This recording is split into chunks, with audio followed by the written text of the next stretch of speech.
Over yonder, we've got ourselves some bad sheep. No pun intended. Well, this morning has proven to be quite the adventure. Woke up this morning, should have just come right out because I felt like, something was going on. I didn't go back to sleep. But once daylight came, we saw these right over here, these terrible, terrible sheep out in the front lawn, and they look like they've been out for a while. And you know how we can tell? Look at the burs. So we're going to show you what kind of adventure that they went on, and maybe where we should improve our farm keeping habits. Yes, my friends, it is bad. And you know what the worst bit is? This is my lamb fleece. All these girls got out of their pen last night and had a wonderful romp, didn't you, precious? Hi, girl. I'm going to show them how bad it is. Look at that. Were you pleased with yourself? So I am guessing that pretty much all this fleece is going to be a loss. What were you doing out there? Look at this.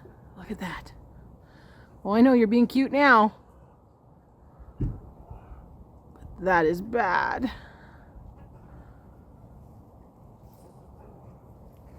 Hi, you. Yes, I know. You went on quite the adventure. Oh, and those are in there. And it was raining, so they're wet. So it's gonna be fun. I'm kind of hoping Precious here, I might be able to actually groom them out because she is such a quiet girl. You can see there, they're just still on the surface. Oh my goodness. Hi, girl. This is ridiculous. Anyways, this is going to be quite the process. Look at that.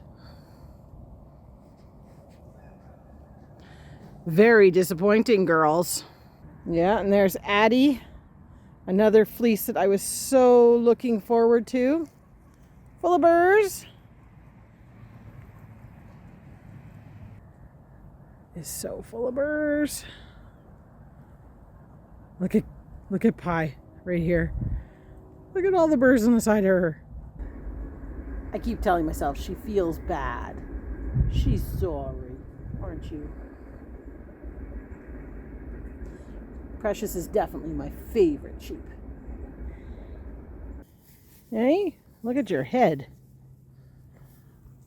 Wow, the burrs. Yeah. And look at this beautiful fleece here on Addie. Full of burrs. Hi, Addie. I'm going to do what I can to get what I can out.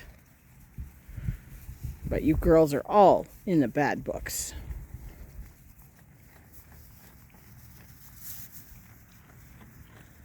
Look at Pie. Oh, gosh. Yikes.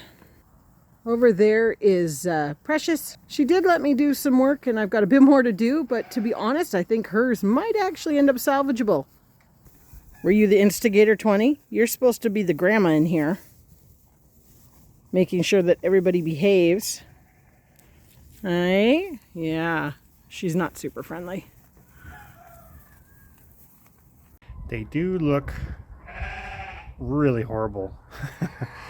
And unfortunately, even picking that out, all that lamb fleece is going to be garbage. But the interesting part for me, or the negative part for me, I'm Mr. Negative, is I'm not 100% convinced after they got out that they really grazed. And I'll show you what I mean here in a second.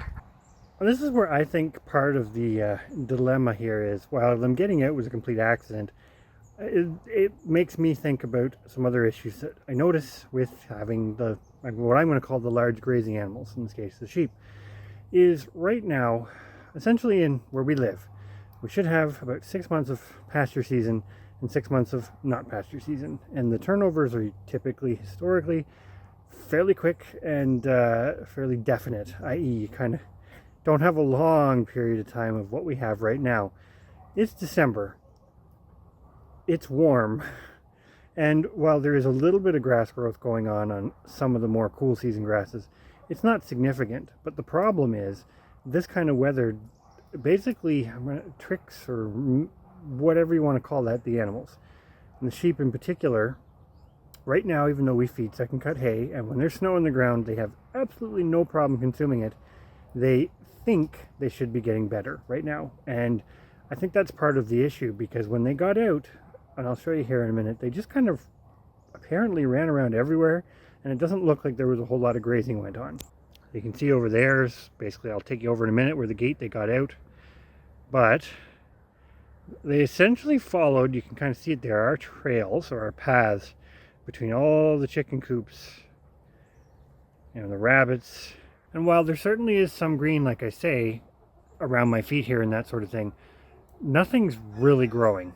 So I'm going to say it, they think it should be spring and there should be perfect grazing, this, that, whatever, but when they actually get out, or we let them into the pastures, there's nothing that they want. So there's the gate that they got out of, and this was tied shut. You can see the other one over here, and so that cattle panel, or partial cattle panel, was just tied to that other pole over there, and somehow they've managed to catch themselves on it enough to untie it and get out. And these sheep had a fairly decent deal up here. I mean, you can see the building behind me, and while this pen is a little bit muddy because it's sort of the corral or sacrifice area, they weren't locked in here. They had, you can kind of just see it behind me there, quite a bit of area up on the hill. They could go out, get out of the mud, all that sort of thing. It literally is just a case. They are not happy with the food. And when they're not happy, stuff happens. And this is where my mind goes, that realistically the most limiting feature on your homestead, and this is very similar to what we've talked about on Hickorycroft Farm with our switch to a smaller chicken, is you essentially, living where we live, do actually need enough physical infrastructure, i.e. buildings, that you can, during times of the year like this, lock them up, and while they are weatherproof, if you're trying to get production out of them, trying to keep them from causing issues, you're going to need a fair bit of barn space. And here you can see just a little glimpse of some of the burrs that these girls were running around through. There you can see the proximity of this area to the pen that was the escape point. Now granted, this was never supposed to actually have sheep in this area right now, but it is just kind of an indication of farm maintenance, right? This is a farmyard and we should really get these burrs out of here. So that is definitely going on priority list for 2024. But until then, I'm going to get these kind of cut down now. This is sort of after the horses fled, closing the gate, right? But it's still something to think about.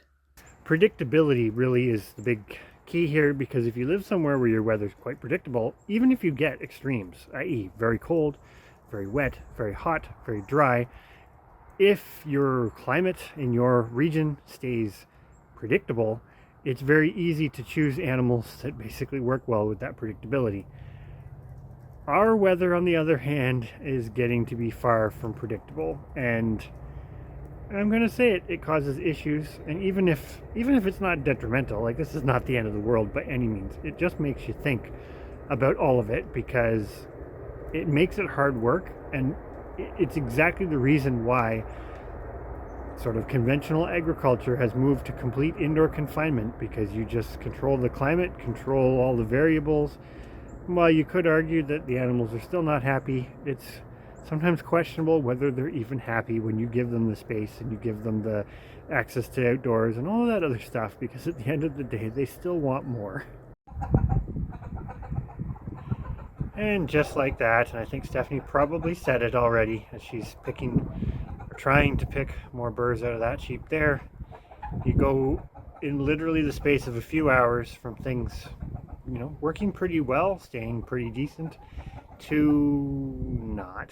And this whole little group of ewe lambs basically is a write-off as far as it goes from a fleece perspective for this year.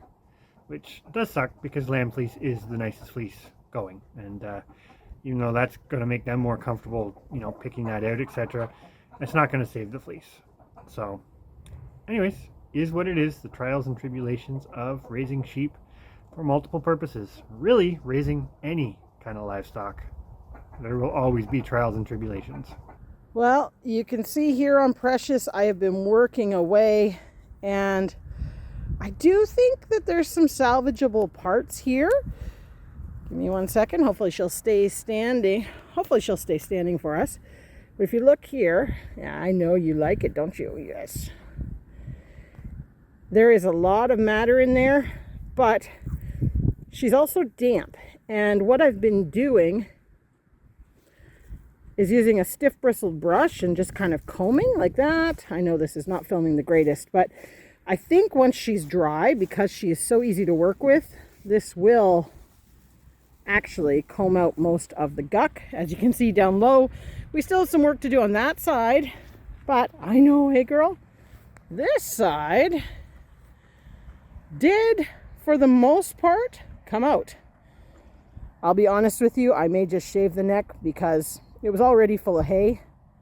But, oh, you're just such a cutie pie. You're such a cutie pie, Precious. Precious. She's like, no, I'm not looking at you anymore. You bad sheeps. Aye? Bunch of bad sheeps. So, after about an hour spent plucking and picking, and I probably still have a little bit more to go, I think we could be salvaging this one at least. But we have other things we have to do today, so we're going to kind of leave it there. And I did get a little bit plucked off some of the others, but all in all, we got some work to do tomorrow.